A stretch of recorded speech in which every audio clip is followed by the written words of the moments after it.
Disse-lhes mais e de comer as gorduras e beber as doçuras e enviai porções aos que não têm nada preparado para si. Este é o dia consagrado ao nosso Adonai. Não vos entristeçais, pois a alegria de Elohim é a vossa força. Não vos entristeçais, calai-vos, pois este é o dia de Elohim.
E de comer as gorduras e beber as doçuras e enviar porções aos que não têm nada preparado para si. Este é o dia consagrado ao nosso Adonai. Não vos entristeçais, pois a alegria de Elohim é a vossa força. Não vos entristeçais, calai-vos, pois este é o dia. Calai-vos, pois este é o dia. Calai-vos, pois este é o dia. Calai-vos, pois este é o dia. Calai-vos, pois este é o dia. Calai-vos, pois este é o dia. Calai-vos, pois este é o dia de Elohim.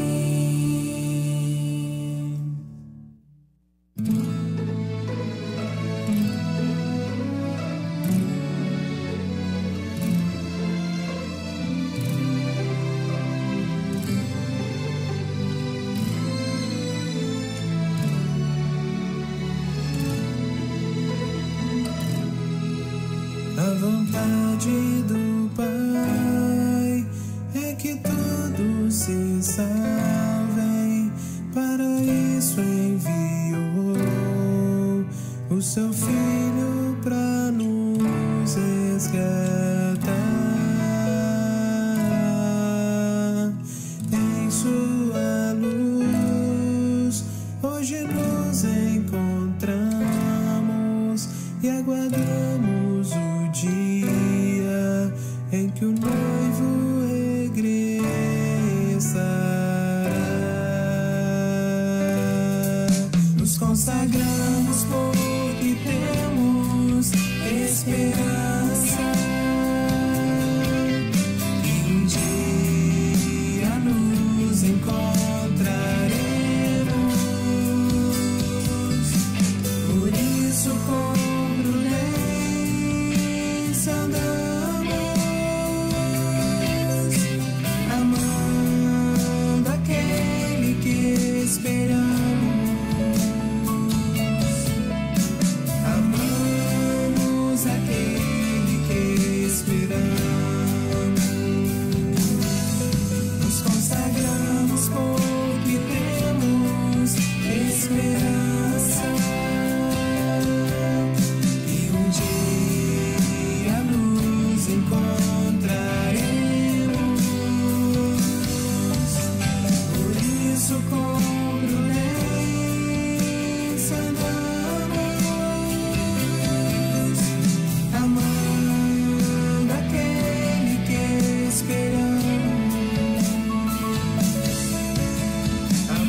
dessa discussão.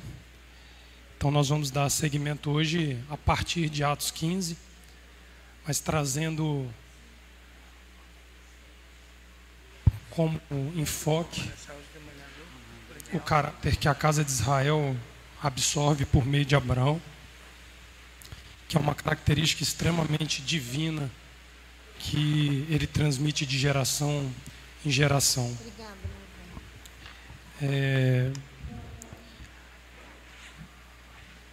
O livro do Gênesis, ele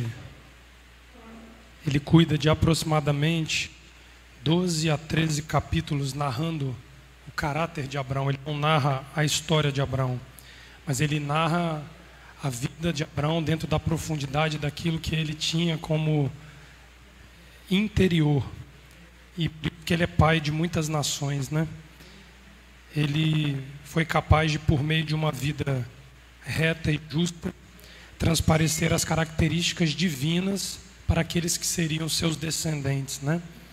Não só os do sangue, mas os descendentes, filhos espirituais de Abraão, por meio da adesão, por meio do enxerto.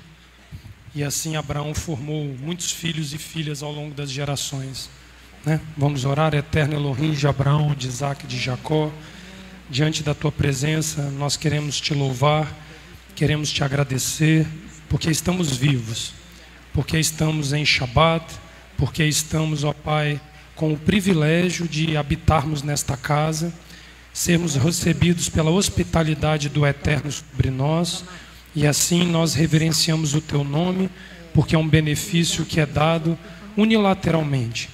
Não há nada em nós que motivou o Eterno a ser hospitaleiro conosco, mas é porque o Eterno nos amou primeiro e decidiu assim expressar o seu caráter para que a humanidade te conhecesse. Obrigado pela parte do Shabat na manhã, com a Avodá, com o Shaharit, com o ensino da palavra. Abençoa-nos agora, Pai, no segundo momento, onde estaremos um pouquinho mais estudando a tua palavra, e daqui nós partiremos para a Avdalá e a Arvit de Shabat para encerrarmos o grande dia do Eterno. É como nós oramos em nome de Yeshua, Messias. Amém.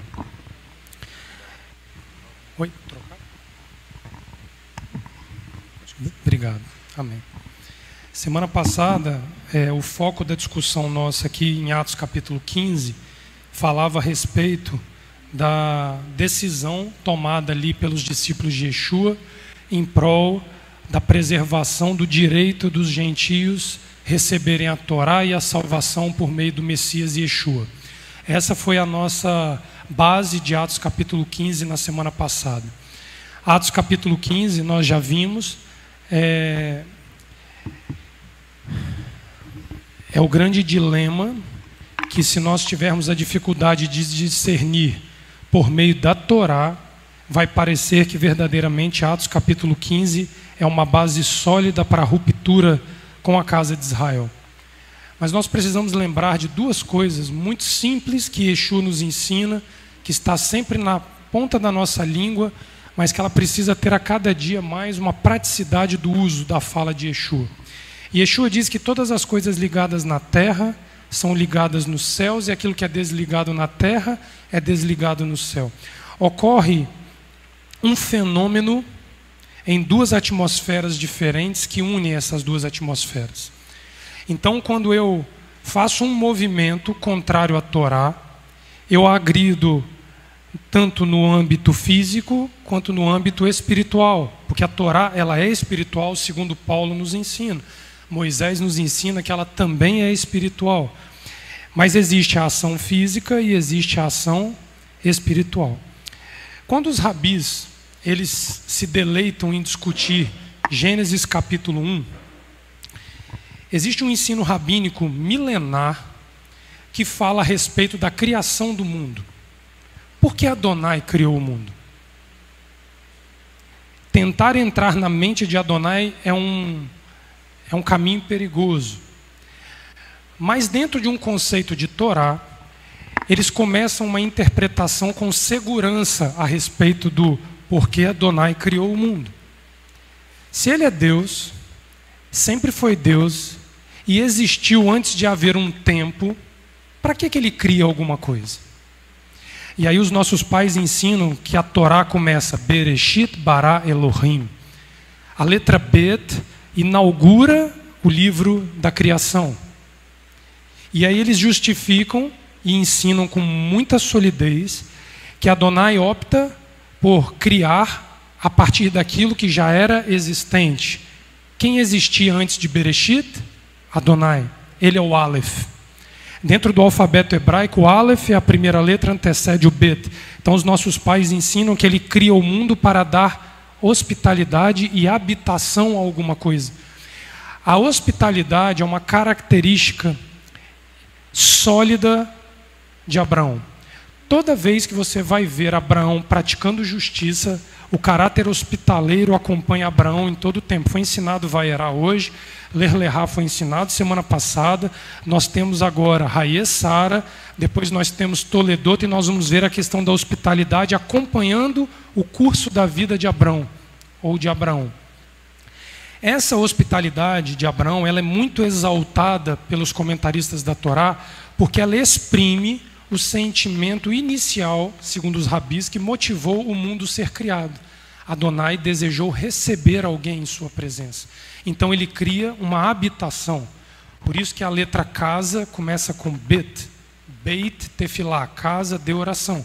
Então nós estamos diante de um cenário onde Adonai cria o mundo para fazer o mundo ser recebido na sua presença. Então ele exprime o seu amor pela criação por meio de um direito à hospitalidade que ele exerce para com a criação. Abraão traz com ele este caráter, e a descendência de Abraão assume esse caráter junto com ele. Por que eu estou enfatizando uma questão lá de Bereshit para nós falarmos de Atos capítulo 15? Porque na semana passada o enfoque foi a violência do homem, criando uma doutrina, distorcendo o caráter messiânico humano de Yeshua, dando a ele uma autonomia e uma autoridade a qual ele não tem, ele não é Deus. E isso torna-se uma violência da criação para com o seu Criador. Mas Yeshua diz que aquilo que nós fazemos no âmbito espiritual é materializado no âmbito físico e vice-versa. Nós precisamos entender em Atos capítulo 15 a violência dos filhos para com os pais físicos. Os gentios, dando seguimento a uma doutrina distorcida de Torá, formando uma religião que não é oriunda da Torá, porque Torá não é religião, e uma violência contra aqueles que representam Adonai na vida deles, que é a casa de Israel. Muitos teólogos defendem que em Atos capítulo 15, o concílio de Jerusalém é a ruptura dos discípulos de Yeshua com a casa de Israel. Não é. Bases para nós entendermos isso precisa ficar solidificado na nossa cabeça. Semana passada nós lemos que o problema dali, da divisão que houve, foi com a seita dos fariseus. Era um segmento judaico que estava em conflito direto com a doutrina de Yeshua e dos seus apóstolos que vieram depois dele. E nós precisamos identificar nos textos subsequentes a Atos capítulo 15 uma total clareza quanto à impossibilidade de ruptura com a casa de Israel. Primeiro ponto que eu gostaria de focar com vocês é o seguinte: quem eram os discípulos de Yeshua que conduziram o retorno aos gentios no período de Atos capítulo 15? Para nós não errarmos no nome, qual era a origem deles? Eram o quê? Os que conduziram o retorno aos gentios eram cristãos? Eram judeus. Pedro era judeu. Mateus, judeu. Marcos, judeu. João, judeu. Não vou nem entrar no aspecto de Yeshua ser judeu, mas eu estou falando dos discípulos, dos que deram condução ao retorno. Paulo, o grande causador do problema, segundo a visão dos teólogos, judeu. Vamos abrir lá? Filipenses, capítulo 3.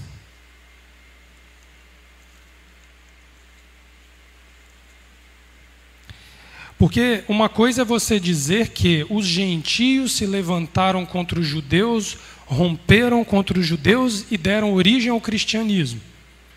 O texto de Atos capítulo 15 diz que Paulo, Barnabé, Pedro e os demais discípulos que ali estavam, adeptos do Messias Yeshua, todos judeus, optaram por romper com a obrigação que os fariseus queriam impor sobre os gentios.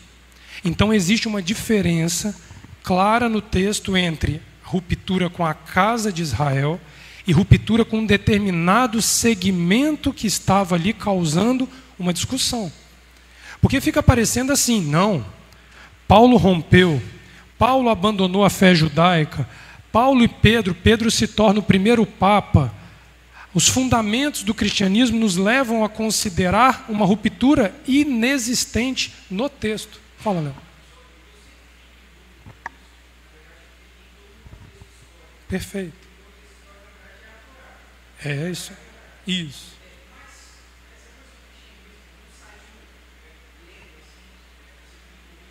Uhum. Na verdade, o movimento que acontece... Isso. Então, quando nós olhamos o fator histórico de inauguração do cristianismo ser a religião oficial do Império Romano, a gente está falando de um período aproximadamente de 350 anos depois deste evento de Atos capítulo 15. Aí nós podemos pegar uma base de ruptura, onde imensamente a maioria dos adeptos do Cristo, já falado naquela época, eram totalmente gentios. Não se falava em Torá mais. Então, aí é uma estrutura que já é oriunda de um afastamento de 350 anos. Mas eu estou vindo na gênese do problema. Atos capítulo 15 é um período muito próximo ao período da morte de Yeshua. Então ali ainda havia uma predominância de judeus, adeptos a Yeshua, defendendo a doutrina da Torá por meio de Yeshua. Então o Império Romano é uma coisa muito lá na frente. Entende? Ele vem quando ele definitivamente estrutura ares doutrinários desviados francamente de Torá. Já são 350 anos depois que Constantino vai fazer toda aquela absorção e começa a perseguir as religiões consideradas pagãs depois, e aí vira uma questão imperial, que aí nada mais é do que uma conduta de doutrina, como Alexandre o Grande teve, como todos os grandes impérios determinaram sobre si. Mas falando da Gênese, o que nós precisamos compreender ali é que houve uma discussão entre judeus. E segundo o texto, todos eles adeptos de Yeshua. Entendam, o texto de Atos capítulo 15 vai dizer que os fariseus que criam em Yeshua estavam levando a questão da circuncisão à frente. Então não era uma discussão dos não adeptos de Yeshua. O que nós não podemos é absorver uma ideia que nos foi inculcada na cabeça lá atrás, de que Atos capítulo 15 tem uma base bíblica para a ruptura. Não. A base doutrinária da ruptura é uma coisa. A base bíblica não sustenta a ruptura entre gentios e judeus. E Paulo, que era o motivador de todo esse processo envolvendo os gentios, ele vai defender aqui em Filipenses 3:5, olha o que ele vai falar. Circuncidado ao 8º dia, ele está falando dele, da linhagem de Israel, da tribo de Benjamim, hebreus dos hebreus segundo a Torá, fariseu, segundo o zelo, perseguidor da comunidade, segundo a justiça que há na lei, irrepreensível. Mas o que era para mim lucro, considerei-o perda por causa do Messias. Então nós não estamos falando de um Paulo que abdicou da fé judaica. Nós vamos ver ele escrevendo aqui mais à frente um pouquinho a respeito disso, onde ele sustenta que é a sua condição judaica que deu a ele a autoridade de ir aos gentios para ensinar. Então não teve ruptura. Paulo, mais aqui à frente, dentro de uma questão envolvendo uma tradição de encerramento de um voto de alguns homens, Paulo é aconselhado em Jerusalém a fazer o ritual junto com eles, para que, ganhando a atenção dos pais, ele pudesse lhes falar a palavra. Está mais aqui à frente em Atos, capítulo 20 ou 21, se eu não me engano. Quando os rapazes vão entregar o voto, Paulo estava chegando a Jerusalém para falar em Jerusalém. Ele é aconselhado: Paulo, vá lá, faça a oferta. Paulo paga pela oferta para que os homens encerrassem o voto e ali o reconhecessem, porque o problema é que o ministério permanente, quer falar? Que eu vi você mexer na mão, de uma prática judaica permanente. São essas bases que, se alguém chegar para você e te questionar, você tem Atos capítulo 15 para subsidiar o conceito disso. Mas eu queria ir com vocês lá num texto que para mim é o que mais fala forte a esse respeito. Porque nós precisamos entender que o problema que aconteceu ali em Atos capítulo 15 era uma questão de hospitalidade. O caráter abrâmico do capítulo 12, em ti serão benditas todas as nações sobre a terra. O caráter abrâmico de que o seu nome Abrão se tornará Abraão, porque serás pai de muitas nações e reis sairão do meio de ti, é um caráter que exprime o caráter divino. Israel aqui estava sendo convocada a ser hospitaleiro às demais nações que viriam a conhecer o Eterno por meio de Yeshua. Pois não. Olha só, a hospitalidade vai fechar aquele problema de Malaquias 4. É a hospitalidade dos pais para com os filhos, dos filhos com os pais. Então, a hospitalidade tem um caráter espiritual altíssimo que provém do próprio Criador e depois do nosso pai da fé, Abraão. E quando aqui o mundo cristão afirma que houve uma ruptura e que pela doutrina da substituição, onde pelos pecados de Israel, Israel cai diante de Adonai e a igreja de Jesus se eleva no lugar de Israel, é o problema de você deitar na cama do dono da casa. Você vai dormir na casa de uma pessoa que abre as portas para você. Quando você olha, a pessoa está com o seu pijama na sua cama, assistindo TV no seu quarto.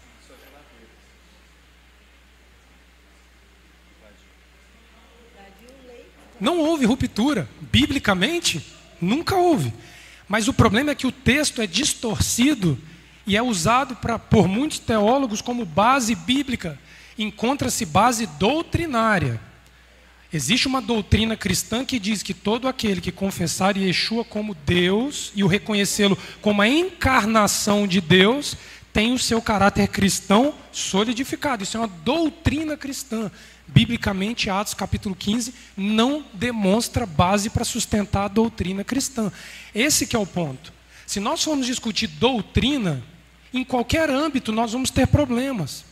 Porque se eu sou defensor de uma doutrina, mas uso a Bíblia para subsidiar a doutrina, eu não sou nada mais do que um ideologista.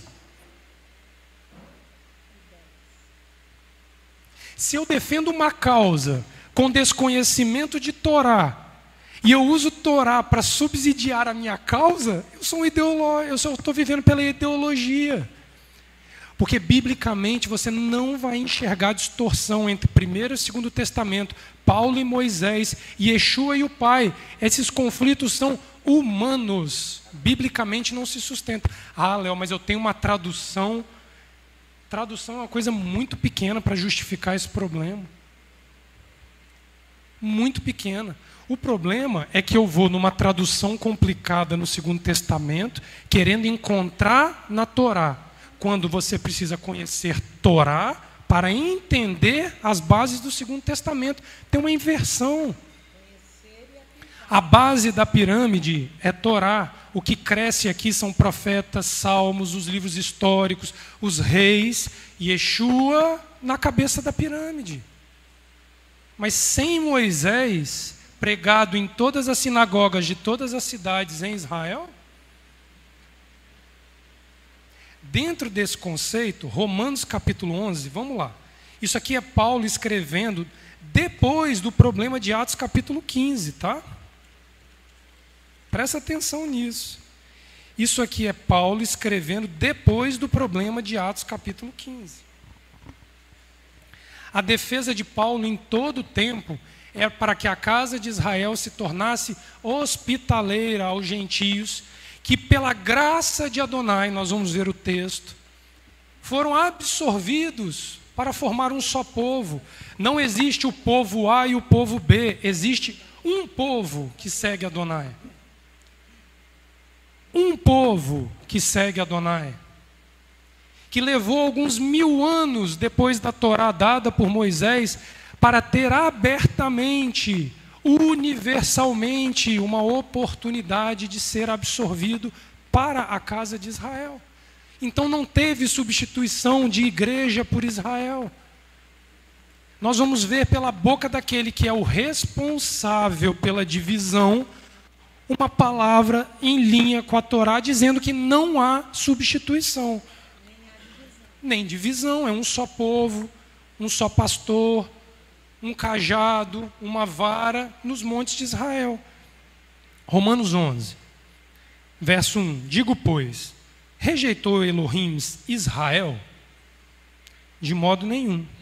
Também eu sou israelita, da descendência de Abraão, da tribo de Benjamim. Ele tira dele a autenticidade judaica nas suas falas. Ele começa subsidiando o entendimento de unidade entre judeus e gentios, se dizendo judeu. Elohim não rejeitou Israel, que antes conheceu. Ou não sabeis o que a Escritura diz de Elias, como instou perante Elohim contra Israel? Eterno, mataram os teus profetas, derrubaram os teus altares, e só fiquei eu. E buscam tirar minha vida. Mas que lhe diz a resposta divina? Reservei para mim 7.000 almas, que não dobraram os joelhos diante de Baal. Assim, pois, também, agora neste tempo, ficou um remanescente, segundo a eleição da graça. Mas se é pela graça, já não é pelas obras. De outra maneira, a graça já não é graça. Os gentios são absorvidos por meio da graça. Não foi pelas obras deles. Adonai amou. Adonai amou e desejou, e pela graça manifesta por esse amor, eles são absorvidos. Nós somos absorvidos. Que diremos, pois? O que Israel buscava não o alcançou, mas os eleitos o alcançaram, e os outros foram endurecidos.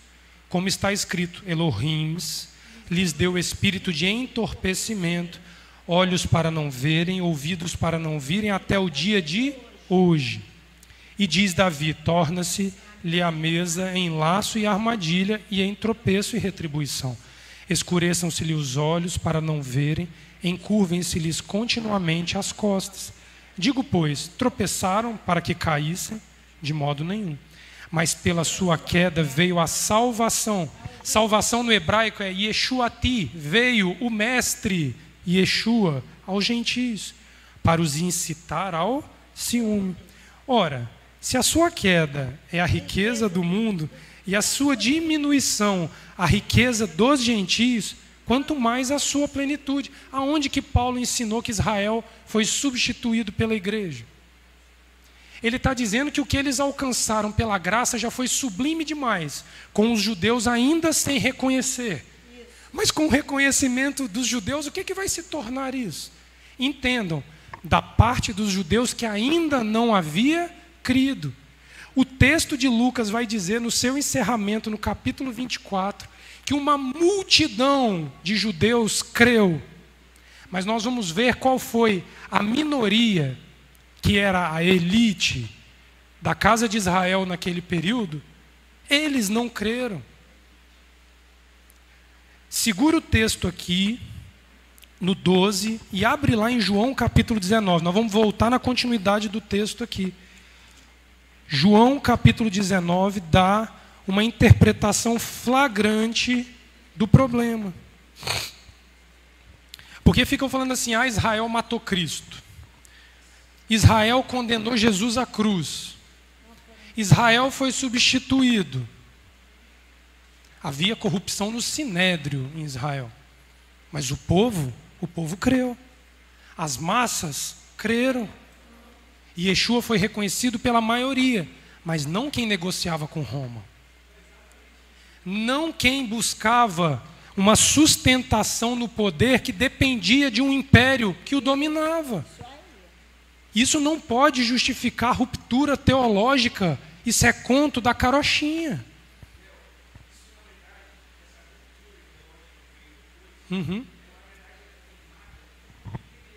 Sim. Perfeito, perfeito.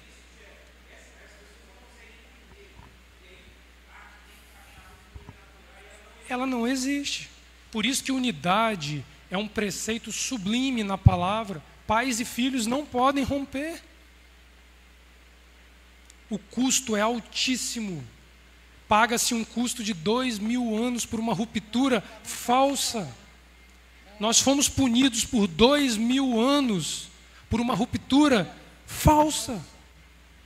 Falso testemunho está lá nas tábuas, é proibido. Os responsáveis responderão. Se você perguntar para qualquer pessoa da igreja, os pais da igreja não são Abraão, Isaque e Jacó. É uma ruptura imperdoável. Que a Bíblia diz: honra teu pai e tua mãe para que se prolonguem e sejam longos os seus dias sobre a face da terra. Israel, Abraão, Isaque e Jacó são os nossos pais. É uma dívida alta que o mundo cristão tem com Adonai, porque foi cômodo aceitar outros pais que não Abraão, Isaque e Jacó. Porque o grau de exigência deles para se manter diante de Adonai é desgostoso para a grande maioria. Porque Torá é desgostosa para a grande maioria. Viver uma vida em busca de uma santidade é desprazeroso. É mais fácil acatar Lutero. É mais fácil acatar os pais que outrora fizeram movimentos que nada mais foram do que movimentos políticos e sociais em prol de interesses de uma elite e de uma minoria. Vai para os livros de história ler Lutero. Lutero viveu subsidiado na mão de um suzerano que sustentou e protegeu ele para ele escrever as cartas. Ele não derramou sangue por causa da ruptura com Roma, não. Lutero não foi para a cruz. Lutero não foi decapitado. Lutero se abrigou debaixo das asas de pessoas com poder bélico e financeiro para escrever as cartas que ele escreveu, rompendo com a igreja naquela época, a igreja romana daquela época. Mas não se voltou para Israel. Não faz menção nas cartas, como é que é o nome de Lutero? Não, tem um outro nome, fugiu a palavra, não é tese não.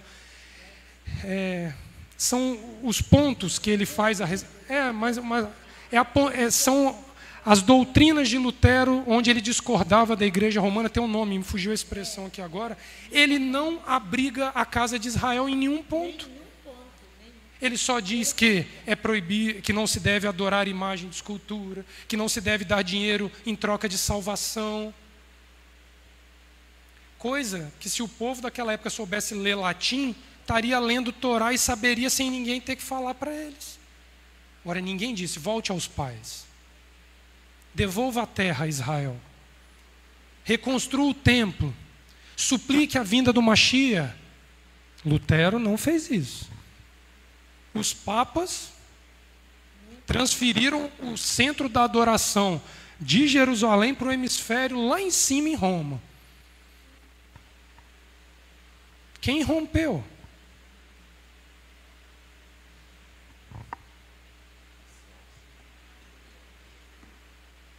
Que mitzion tetse Torá, pois que de Sião sairá a Torá. E a palavra do Eterno de Jerusalém, não é do Papa. O Papa está fazendo cena em Roma.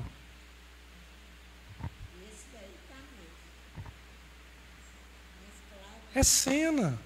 Jerusalém é e sempre será, e Meshkaher, Yerushalayim, se eu me esquecer de ti, ó Jerusalém, que a minha língua se apega ao paladar, Eu tenho um AVC isquêmico, hemorrágico, e eu não consigo mais pronunciar o teu nome, Jerusalém. João capítulo 19, do verso 12 ao 16. Nós paramos lá em Romanos. Vamos ver qual foi a segmentação de Israel que rompe com o Messias, que conduz a imagem de Israel a uma situação vergonhosa, mas que não representa a totalidade de Israel. Era uma minoria. Desde então, Pilatos procurava soltar a Yeshua, mas os judeus continuavam a gritar: se soltares a este, não és amigo de César. Qualquer que se faz rei se opõe a César. Ouvindo Pilatos essas palavras, levou Yeshua para fora, sentou-se no tribunal no lugar chamado Pavimento, em hebraico, Gábata. Era o dia da preparação, era Erev Pessa, dia 14 de Nisan à tarde, isso aqui. Quase a hora sexta. Disse Pilatos aos judeus: eis o vosso rei. Mas eles gritaram: fora, fora, crucifica-o. Perguntou-lhes Pilatos: eis de crucificar o vosso rei? Responderam os principais sacerdotes: não temos rei senão César. Quem negociou com Roma? O Sinédrio. A massa dos judeus, vai em Lucas capítulo 24 e lê, creram. Eu já falei isso, eu vou morrer repetindo isso. O sinal para a casa de Israel da pessoa do Messias são os milagres e a ressurreição dos mortos. Ezequiel, no Vale dos Ossos Secos, vai mostrar como testemunho para Israel a vinda messiânica como a ressurreição dos mortos. Ressurreição dos mortos não é premissa para convencer gentio a retornar para a Torá.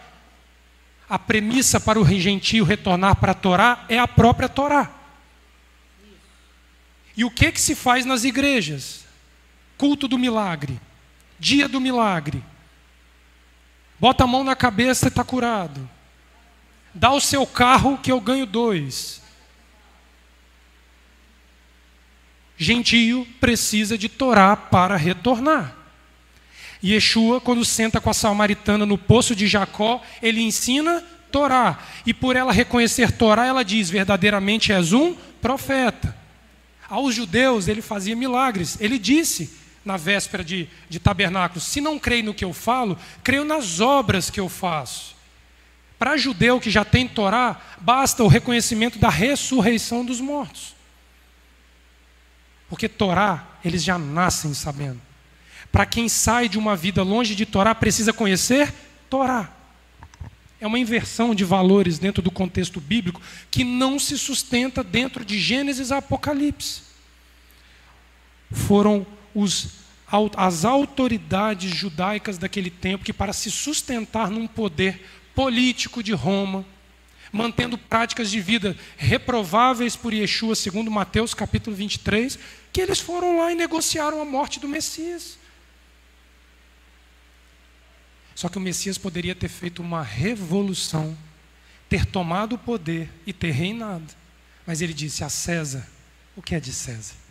A Elohim, o que é de Elohim? O tempo de Roma não tinha chegado ainda. O próprio Lucas 24 me atesta que os principais sacerdotes Sim. O tempo de Roma ainda não era chegado. Vocês lembram quando Yosef desce para o Egito? Qual foi a palavra de Adonai para Jacó com a descida de José para o Egito?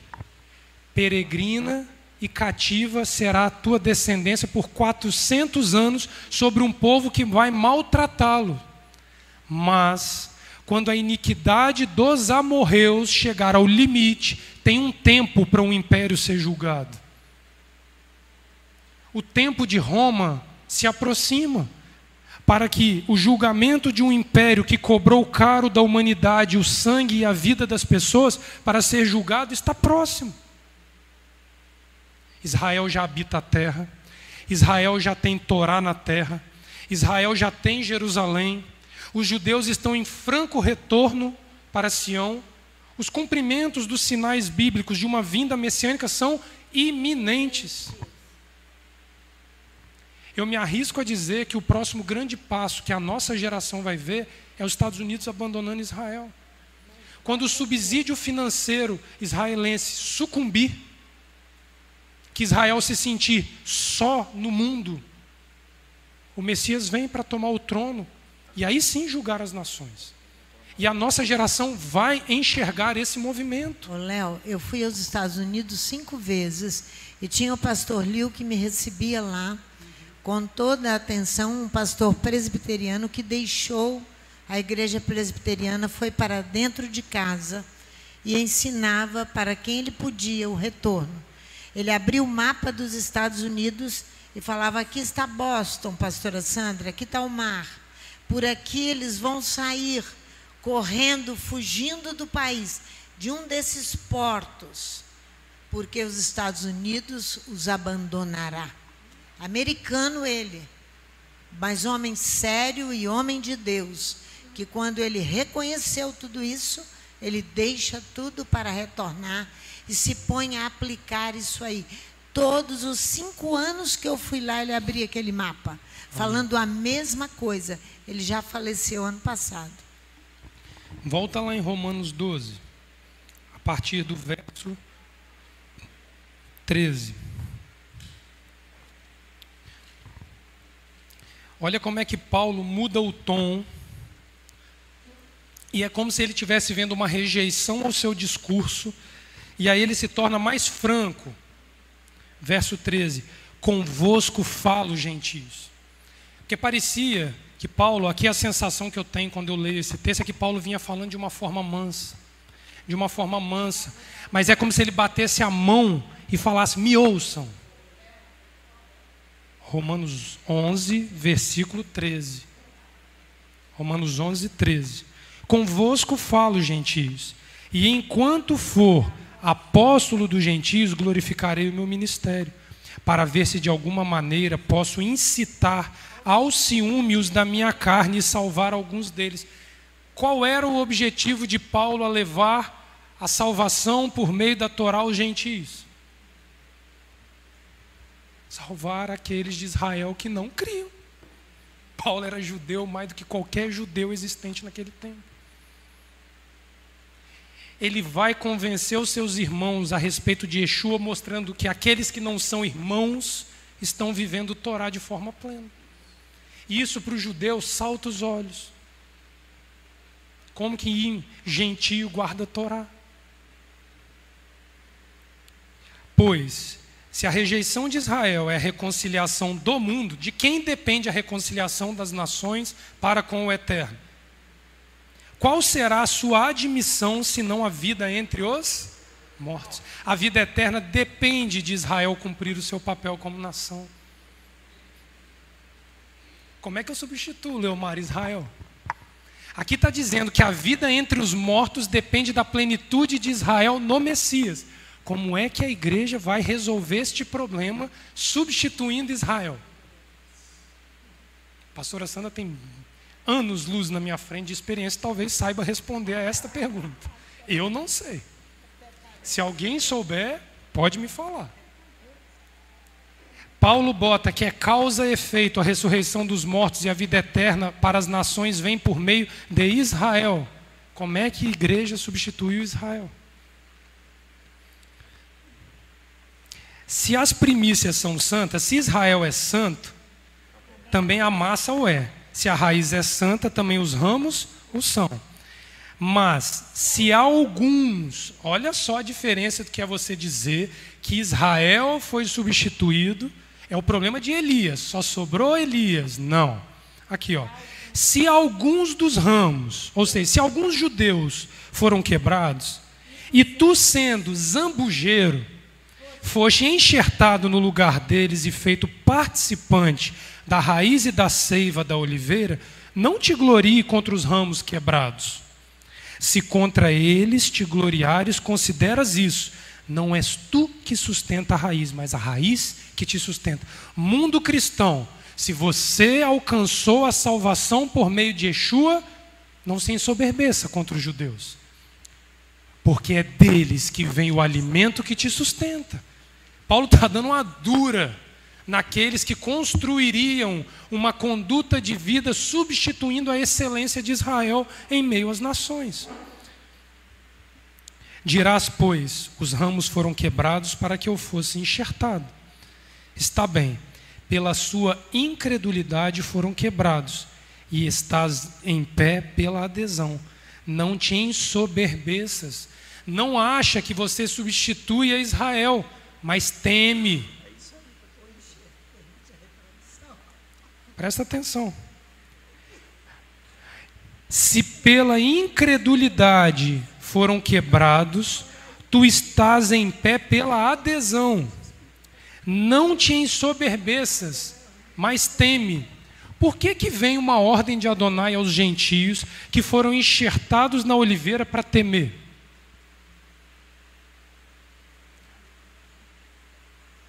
O texto está dizendo que ao invés dos gentios enxertados em Israel se ensoberbecerem, eles precisam temer. Por que eles precisam temer?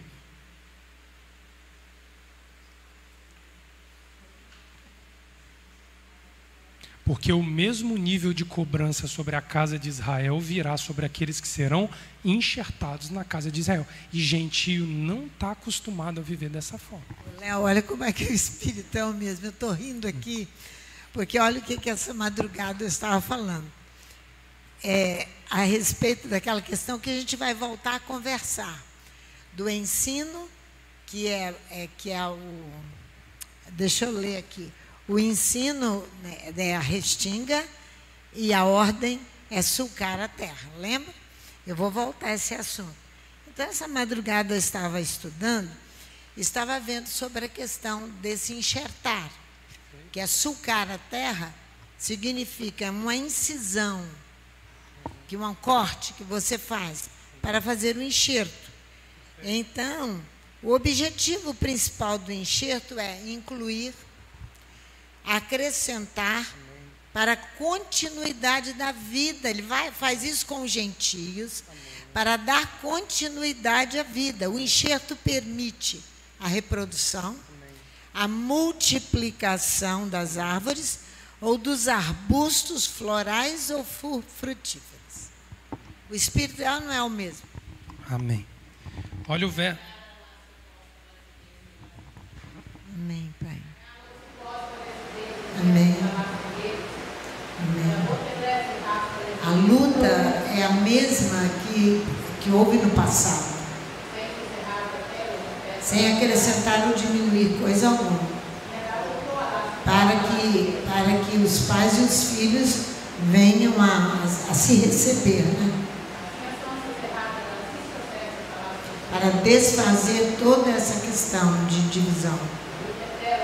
Então, a divisão, a contenda é algo muito mais profundo do que nós imaginamos. Essa é a luta de vocês. Fiquem quietos e aguardem toda a ordem do Pai.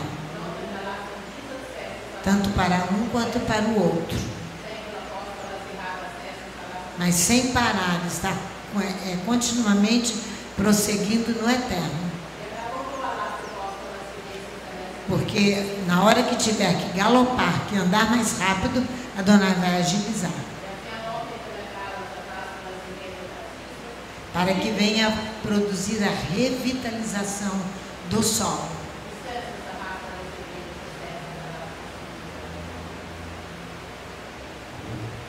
Amém. Revitalizar o solo é revitalizar a vida humana. Verso 22. Considera, pois...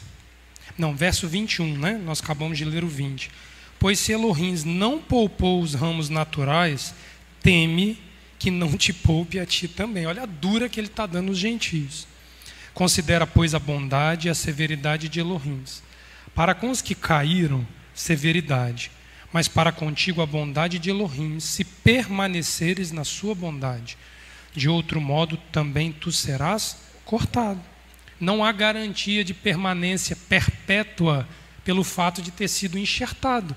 O mesmo corte que veio sobre os ramos originais pode vir sobre os ramos enxertados. Também eles, verso 23, se não permanecerem na incredulidade, serão enxertados. Pois poderoso é Elohim para os tornar a enxertar. Se tu foste cortado do natural zambujeiro e contra a natureza enxertado na oliveira, Não era um processo natural o enxerto, por isso que é doído. É um processo avesso à naturalidade. Zambujeiro não enxerta em oliveira. Por isso que é um corte. Isso. Porque o ramo de zambujeiro vai ter que aprender da oliva. Zambujeiro não produz nada. Oliveira produz azeitona. Então o zambujeiro enxertado na oliveira vai precisar aprender a produzir azeite. Se tu foste cortado do zambujeiro e contra a natureza enxertado na oliveira, quanto mais estes que são naturais serão enxertados na sua própria oliveira. Não quero, irmãos, que ignoreis este segredo, que o endurecimento veio em parte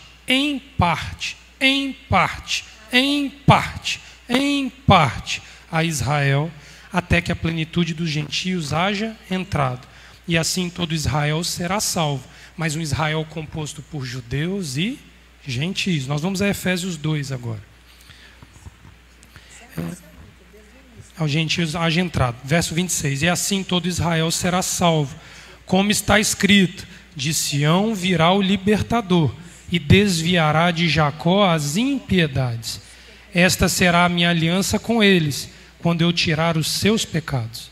Assim que, enquanto ao ensino, são inimigos por causa de vós, mas quanto à eleição, amados por causa de Abraão, Isaque e Jacó. Pois os dons e a vocação de Elohim são irrevogáveis. Abraão, Isaque e Jacó não perdem, nunca perderam e não perderão o posto de patriarcas da fé. Assim como vós também outrora fostes desobedientes a Elohim, mas agora alcançastes misericórdia pela desobediência deles. Assim também estes agora foram desobedientes, para igualmente alcançarem misericórdia pela misericórdia a vós demonstradas. O tempo inteiro os gentios, eles funcionam como um sinal para que Israel retorne para Adonai. Por isso que é indigesto a relação. Pois Elohim encerrou a todos debaixo da desobediência, a fim para com todos usar de misericórdia. Vamos a Efésios capítulo 2.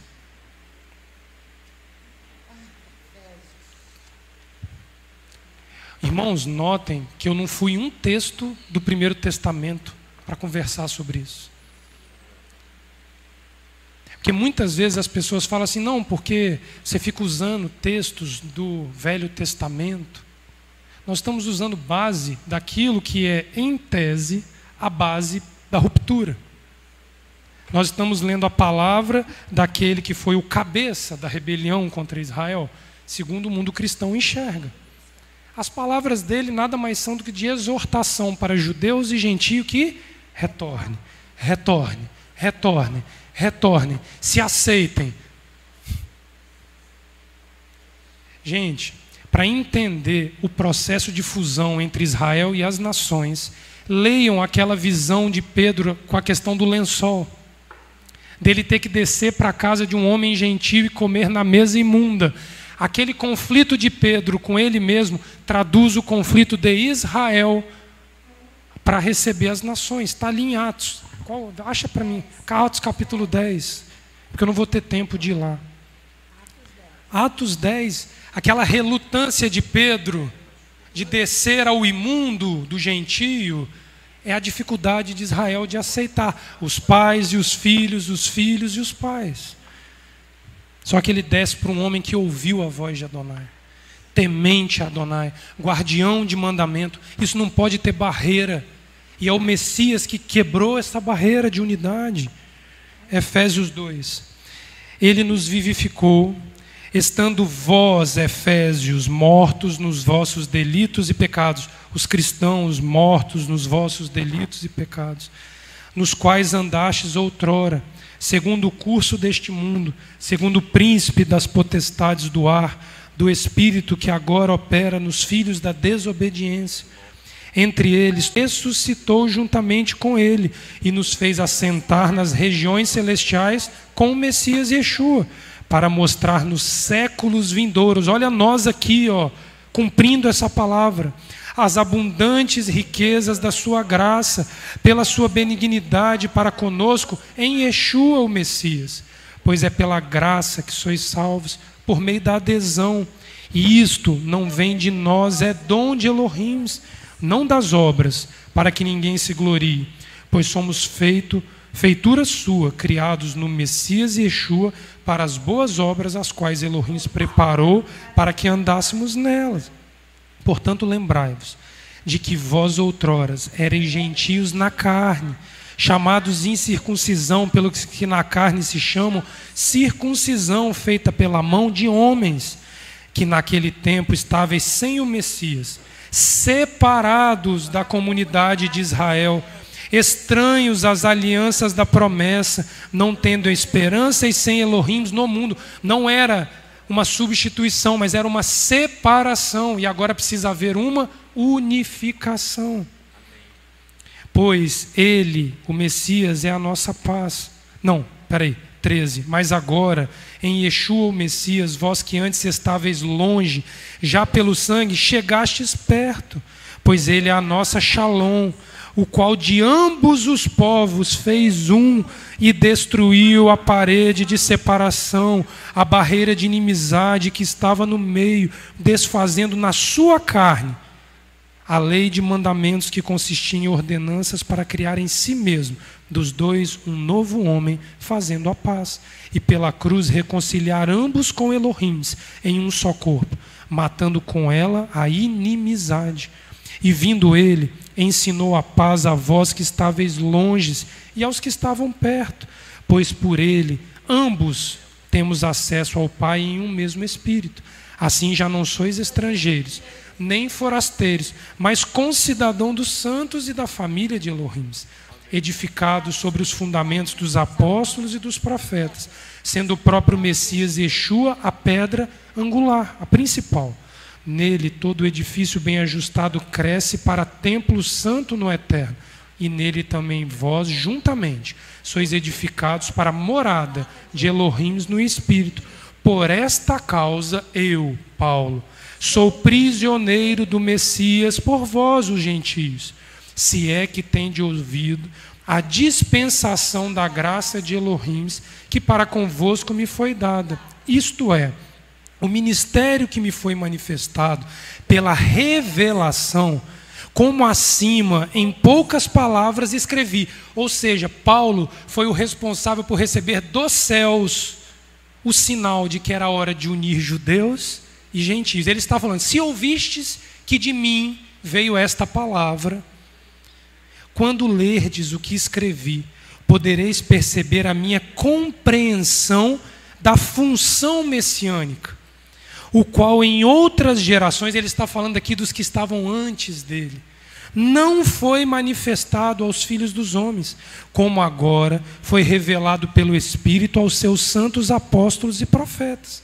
O ministério é que os gentios são co-herdeiros e membros do mesmo corpo e coparticipantes da promessa em Yeshua HaMashiach pelo ensino. Fui feito ministro deste ensino, segundo o dom da graça de Elohim, que me foi dado segundo a operação do seu poder. A mim, o menor de todos os santos, ele se botou abaixo de Abraão, abaixo de Isaac, abaixo de Jacó, abaixo de Moisés, abaixo dos profetas, dos reis. Eu que sou o menor, me foi dada esta graça de anunciar entre os gentios, por meio do ensino, as riquezas insondáveis do Messias e demonstrar a todos qual seja a dispensão do ministério que desde os séculos esteve oculto em Elohim, que a tudo criou. Paulo recebeu aquilo que geração nenhuma recebeu. Abraão viu o cordeiro, Moisés viu a rocha, Paulo revelou a rocha à humanidade. Ele pagou um preço de ser prisioneiro porque ele está dizendo que ele teve que abdicar de uma vida judaica confortável que ele tinha para levar a misericórdia e a graça de Elohim aos que não eram contados como filhos de Elohim. Léo, o maior exemplo de que judeu e gentio são uma concreção, é a menorá. Amém. A menorá não é feita pegando pedaços, construindo e acrescentando no candelabro. O candelabro foi esculpido num lingote de ouro, Sim. cuja peça central simboliza o Messias. A maior prova dessa concreção, dessa unidade que nunca foi desfeita nos céus. Sim. E que Paulo luta e que nós temos que lutar. Amém. Por ela. Amém. É obrigação nossa, é dever nosso, é ordem dos céus ensinar que nós fomos enxertados. Amém. Que Adonai que enxertou e que dói muito ser enxertado. Amém. Porque ele vai cortar você para te enxertar, não é assim? Ele corta, ele te prepara e depois te enxerta. Para dar continuidade. Porque depois de cortado, o ramo é avaliado para saber se ele vai sobreviver ao enxerto. A maior prova é a menorá. Pastor, eu lembro desse ensino de Efésios 2, quando eu estava fazendo a residência em transplante de fígado lá em São Paulo, que eu tinha um chefe que foi um grande mestre para mim, que me ensinou muito sobre o transplante de fígado. Ele falava assim, fígado. Uma pessoa com uma cirrose morrendo, recebia um fígado de alguém que morria, e esse fígado era enxertado no lugar do outro para que o indivíduo vivesse. Então eu trabalhei 3 anos com isso daí. E o desespero dele para mim é dizer assim, Leonardo, quando você estiver acompanhando o pós-operatório imediato desse paciente, lembra de 2 coisas. Se o fígado ficou muito tempo fora do corpo para ser enxertado, ele não vai pegar. Ele vai entrar no corpo, mas ele não vai viver naquele corpo. E segunda coisa, nunca se esqueça disso. Para um fígado de alguém chegar para outro, alguém precisou morrer para que esse fígado chegasse. Então, o desespero dele era que o tempo entre retirar o fígado de quem morreu para chegar a quem tinha que receber não podia ser alongado, porque senão esse enxerto morria antes de ser cumprida a sua função no transplante. O tempo de ajuste entre os pais e os filhos segue essa mesma regra. 2000 anos é o tempo limite. E é engraçado que quando passava de 2 horas do fígado sem ser enxertado, era um fígado que dificilmente ele sobrevivia dentro do indivíduo. Era um fígado que a gente brincava com uma expressão folclórica para dizer o fígado mascou. Não pegou. Porque a gente via que o tempo que aquele fígado ficou sem a nutrição de sangue do corpo original, tornou aquele enxerto inviável para o corpo que recebeu. O tempo de enxertar os gentios nos judeus é um tempo curto, porque eles não sobrevivem cortados fora do zambujeiro muito tempo. Nós não sobrevivemos cortados deste ramo original de zambujeiro desprezível que nós éramos muito tempo. Por isso que tem que haver o corte, o preparo e o enxerto num tempo curto. Paulo é o pioneiro do preparo dos gentios para o enxerto. Nós temos que trabalhar para preparar as almas e os corações para haver um enxerto. Por isso que a tradição não enxerta ninguém na casa de Israel. Porque hoje eu não uso quipá, amanhã eu boto o quipá. Hoje eu corto a barba, amanhã eu não corto a barba. Esse enxerto não é simples desse jeito. Eu vestir camisa branca, calça preta, não me enxerta na casa de Israel. Eu sou cortado, eu tenho que sangrar cortado. Aí eu vou ser tratado para depois ser enxertado. O enxerto não é um procedimento simples. Para vocês terem ideia, existem serviços de transplante de fígado que começam a fazer que o índice de mortalidade é de 90%, de cada 10, um sobrevive. Porque os médicos que estão em início de processo de transplante, Leomar, não têm a habilidade de fazer no tempo curto.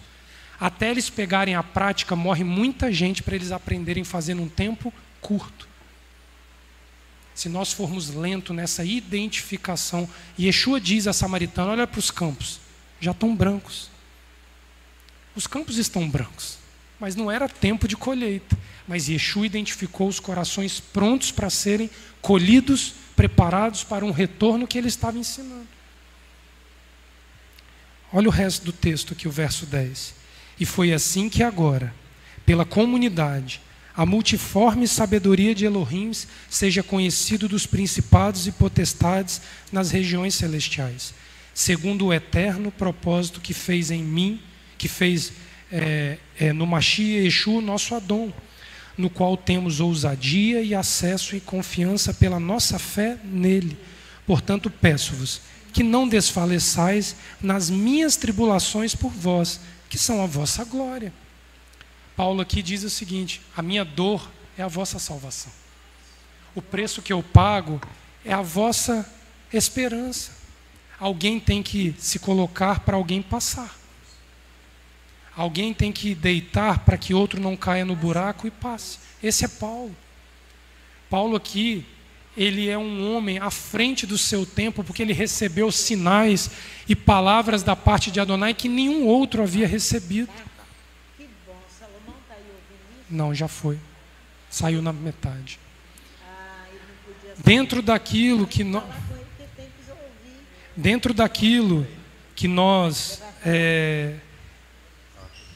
temos conversado sobre as bases da doutrina cristã, o reflexo do que eu tenho como aprendizado é a obra que eu pratico. O reflexo do aprendizado sobre retorno é a obra que eu pratico. Mas não é a obra que salva, é a adesão. O que nós precisamos compreender é que se nós ainda encontramos traços dessa doutrina cristã que nos criou e foi o nosso peito durante muitos anos, eu preciso, ciclo após ciclo, por meio da Torá, desfazer, porque eu vou sair de um enxerto cristão, de uma árvore cristã, e ser enxertado numa árvore que eu não vou conseguir sobreviver se eu trouxer características de zambujeiro para ela. Eu tenho que ter um abandono permanente daquilo que um dia foi a minha casa, o meu ensino, a minha escola, para que a oliveira a qual eu sou enxertado não me rejeite. Porque entendam, não é o enxerto que rejeita o corpo, é o corpo que rejeita o enxerto. O judeu vai olhar para uma pessoa e vai identificar quem retornou e quem não retornou. Se um judeu bater no seu peito e disser: você não tem retorno, tema Adonai. Porque é o corpo que rejeita o enxerto. Não é o enxerto que rejeita o corpo. Shabbat Shalom.